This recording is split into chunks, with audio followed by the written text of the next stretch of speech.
మధ్యప్రాచ్యంలో Iran America మధ్య యుద్ధ జ్వాలలు చమురు మార్కెట్ను దహించివేస్తున్నాయి. అంతర్జాతీయ ఇంధన సంస్థ చరిత్రలో లేని విధంగా రికార్డు స్థాయిలో అత్యవసర చమురు నిల్వలను విడుదల చేసినప్పటికీ మార్కెట్లో గుబులు తగ్గటం లేదు.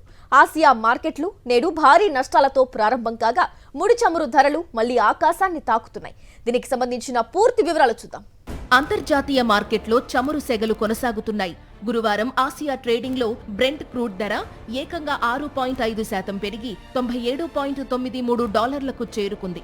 ఇక అమెరికా క్రూడ్ ఆయిల్ కూడా 6% పైగా లాభపడి $92.77 వద్ద ట్రేడ్ అవుతోంది. యుద్ధం త్వరలోనే ముగుస్తుందని గత సోమవారం అధ్యక్షుడు ట్రంప్ ఇచ్చిన సంకేతాలతో ధరలు తగ్గుతాయని ఆశించినా తాజా పరిణామాలు ఇన్వెస్టర్లను కలవరపెడుతున్నాయి. వ్యూహాత్మకమైన హార్ముజ్ జలసంధి గుండా ఒక్క చమురు చుక్కను కూడా పోనివ్వబోమని ఇరాన్ తెగేసి చెప్పింది.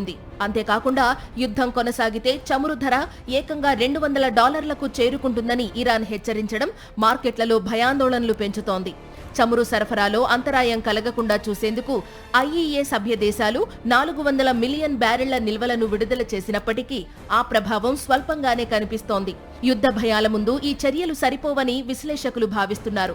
దీని ప్రభావం స్టాక్ మార్కెట్లపై స్పష్టంగా కనిపిస్తోంది. ఆసియా మార్కెట్లు నష్టాల్లో ముగిశాయి.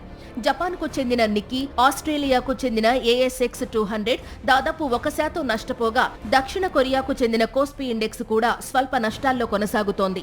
యుద్ధ మేఘాలు తొలగకపోతే ప్రపంచ ఆర్థిక వ్యవస్థ తీవ్ర సంక్షోభంలో పడే ప్రమాదం ఉందని నిపుణులు హెచ్చరిస్తున్నారు.